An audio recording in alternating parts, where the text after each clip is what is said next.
கர்த்தருடைய பரிசுத்த நாமத்துக்கு மகிமை உண்டாவதாக. இந்த புதிய நாளை தேவனுடைய கரத்திலிருந்து நாம் ஒவ்வொருவரும் பெற்று தேவனால் நாம் இம்மட்டும் வாழ்ந்து கொண்டிருக்கிறோம். தேவனுடைய தயவும் இரக்கமும் கிருபையும் காருண்யம் ஒத்தாசையும் அனுக்கிரகமும் இரட்சணியமும் அவருடைய சகாயமும் அவருடைய 24 மணி நேரமும் வாழ்வின் 365 நாட்களும் 7 நாட்களும் 365 நாட்கள் வருஷத்தின் 365 நாட்களும் கிரியை செய்கிற பரிசுத்த ஆவியானவர் நமக்குள்ளாக வைராக்கிய வாஞ்சியாய் தங்கியிருக்கிறார். அவருடைய வேத வசனங்களை கொண்டு இம்மட்டுமாய் நம்மை நடத்தி கொண்டு வருகிறார்.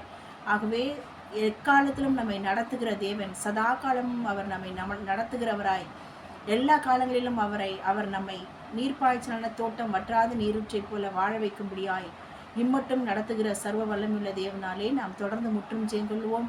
இந்த நாளை தந்த நம்முடைய நேசருக்கு இருதயத்தின் ஆழத்திலிருந்து நன்றிகளை செலுத்தி இந்த சத்தத்தை கேட்கிறவங்கள் ஒவ்வொருவரையும் பிதா குமாரன் பரிசுத்தாவியின் நாமத்தினாலே ஆசீர்வதித்து வாழ்த்துகிறேன். இன்றைக்கு கர்த்தர் ஆதாரமாய் கொடுத்த வேத வசன பகுதி ஏசாயா 25ஆம் அதிகாரம் ஏசாயா 29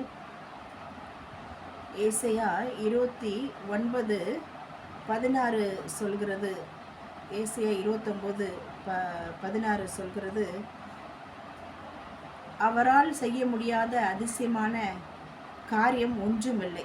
தேவனால் செய்ய முடியாத அதிசயமான காரியம் ஒன்று உண்டோ என்று இங்கு எழுதப்பட்டிருக்கிறது. அதாவது தேவனால் எல்லா விதமான அற்புதங்களையும் அதிசயங்களையும் அவரால் செய்யக்கூடும். அவரால் செய்ய முடியாத அதிசயமான காரியம் ஒன்றும் இல்லை. இங்கு 29:14 சொல்கிறது, ஆனாலும் இதோ நான் அற்புதமும் ஆச்சரியமான பிரகாரமாய் இந்த ஜனங்களுக்குள்ளே ஒரு அதிசயத்தை செய்வேன். ஏசாயா 29:14 அற்புதமும் ஆச்சரியமான பிரகாரமாய் நம்முடைய ஜனங்களுக்குள்ளாக கர்த்தர் ஒரு அதிசயத்தை செய்வாராம். அவர்களுடைய ஞானிகளின் ஞானம் கெட்டு அவர்களுடைய விவேகிகளின் விவேகம் மறைந்து போகும் என்று ஆண்டவர் சொல்லுகிறார். ஸோ நம்முடைய ஜனங்களுக்குள்ளாக, நம்முடைய குடும்பங்களுக்குள்ளாக, பிள்ளைகளுக்குள்ளாக, பேர பிள்ளைகளுக்குள்ளாக, நம்முடைய ஃபேமிலிக்குள்ளாக, நம்முடைய வேலை வருமானங்களுக்குள்ளாக, பிஸ்னஸ் வருமானங்களுக்குள்ளாக, ஊழியங்களுக்குள்ளாக, நம்முடைய எல்லா எல்லையெங்கிலும் நாம் இதுவரைக்கும் அறிந்திராத எட்டாத விதத்திலே அற்புதமும் ஆச்சரியமான விதத்திலே கர்த்தர் அற்புதத்தை செய்வாராம். அதுதான் இந்த வசனம் நமக்கு புரிய வைக்கிறது. அதை தொடர்ந்து பின் வார்த்தை, the later part is saying like that all the human being wisdom and knowledge will be get vanished. அதாவது மனுஷர்களுடைய ஞானமும் விவேகமும் ஒழிந்து போகும். ஆனால் அனந்த ஞானம் உள்ள நம்முடைய தேவனுடைய ஞானமே என்றென்றைக்கும் நிலைநிற்கும். மனுஷனுடைய ஆலோசனைகள் நிலைநிற்குதோ இல்லையோ, கர்த்தருடைய ஆலோசனைகள் நிலைநிற்கும். மனுஷனுடைய யோசனைகள் எல்லாம் நித்தமும் பொல்லாதவைகள், ஆனால் கர்த்தருடைய ஆலோசனைகளும் யோசனைகளும் நிலைத்து நிற்க வல்லமையுள்ள தேவன் அவர். காரணம், அவர்தான் இந்த வானத்தையும் பூமியையும் சிருஷ்டித்தார். He is our creator Lord. So he is having tremendous wisdom, knowledge and understanding. So தேவனுடைய ஞானம் அறிவு புத்திக்கு முன்பதாக மனுஷனுடைய விவேகம் ஞானம் அறிவு புத்தி எல்லாம் தோற்று போகத்தக்கதாய் அவர் இதுவரைக்கும் நாம் கேட்டிராத கண்டிராத விதத்திலே அற்புதமும் ஆச்சரியமான பிரகாரமாய் நம்முடைய குடும்பங்களுக்குள்ளாக வேலை வருமானங்கள், பிஸ்னஸ் வருமானங்கள், ஊழியங்கள், சரீர சுகத்தின் காரியங்கள், நம்முடைய டிவைன் ப்ரொடெக்ஷன் காரியங்கள், படிப்பின் காரியங்கள், இன்னும் எதெல்லாம் நமக்கு வேண்டும் என்று நாம் காத்திருந்து ஜெபித்து கொண்டிருக்கிறோமோ எல்லா காரியங்களிலும் அற்புதமும் ஆச்சரியமான பிரகாரமாய் அதிசயத்தை செய்கிற தேவன், அற்புதராய், அதிசயமானவராய், ஆலோசனை கர்த்தராய், சமாதான பிரபுவாய், நித்திய பிதாவாய் அவர் செயல்பட்டு கொண்டிருக்கிறார். எதற்காக அப்படி அற்புதமும் ஆச்சரியமான பிரகாரமாய் அற்புதத்தை செய்கிறார் என்று பார்ப்போமானால், இங்கு எழுதப்பட்டிருக்கிறது, இன்னும் கொஞ்ச காலத்திலே லீபனோன் செழிப்பான வயல்வெளியாக மாறும், செழிப்பான வயல்வெளி காடாக எண்ணப்படும். ஸோ நம்முடைய வனாந்தரத்தை செழிப்பான வயல்வெளியாக, செழிப்பான வயல்வெளியை காடாக அவர் செழிப்புக்கு நேராய் நடத்தும்படியாய் அற்புதமும் ஆச்சரியமான பிரகாரமாய் தன்னுடைய வல்லமையை விளங்க பண்ணி அதிசயத்தை அவர் செய்து கொண்டே வருகிறார். செகண்ட், எதற்காக அவர் அற்புதத்தை செய்கிறார் என்று பார்ப்போமானால், சிறுமியானவர்கள் கர்த்தருக்கு மிகவும் மகிழ்ந்து மனுஷரில் எளிமையானவர்கள் இஸ்ரவேலின் பரிசுத்தருக்குள் களி கூறுவார்கள்.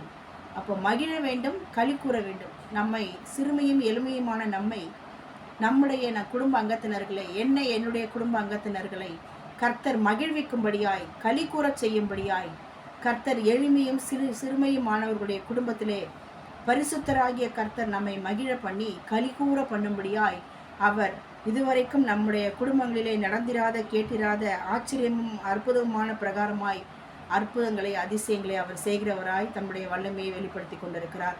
மூன்றாவது எதற்காக அற்புதங்களை அதிசயங்களை செய்கிறார் என்று பார்ப்போமானால், இங்கு பார்க்கிறோம், கர்த்தர் யாக்கோபின் வம்சத்தை குறித்து, இனி யாக்கோபு வெட்கப்படுவதில்லை, இனி அவன் முகம் செத்து போவதும் இல்லை. ஸோ நாம் வெட்கப்பட்டு போகாதபடிக்கு நம்மை மகிழ்விக்கும்படியாய் வெட்கத்துக்கு பதிலாக ரெண்டத்தனையான பலன் வரும் என்று ஏசாயா 61:7 வாசிக்கிறோமே.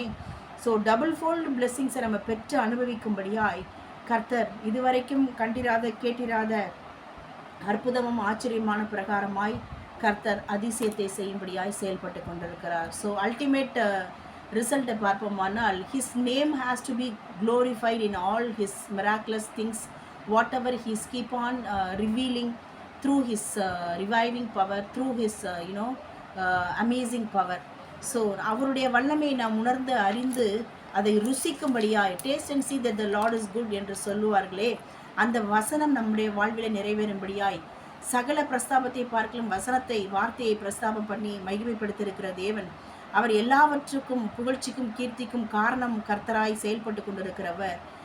சதா காலமும் நாம் அவரையே ஸ்தோத்திரித்து உன்னதத்தில் உயர்த்தி அவருக்கு புகழ்ச்சியும் கீர்த்தியும் கனத்தையும் மகிமையும் கொண்டு வரும்படியாய் அவர் ஆவியோடும் உண்மையோடும் தொழுது கொள்ளுகிற நம்மை அவருடைய நாம மகிமைக்கென்று இத்தனை அற்புத அதிசயங்களை அவர் செய்கிறார். ஸோ தொடர்ந்து நம்முடைய ஆண்டவர் அற்புதர் அதிசயமானவராய் நம்முடைய எல்லை எங்கிலும் நம்முடைய எல்லா காரியங்களும் வெளிப்பட்டு நம்முடைய நாமத்தை மகிமைப்படுத்துவாராக.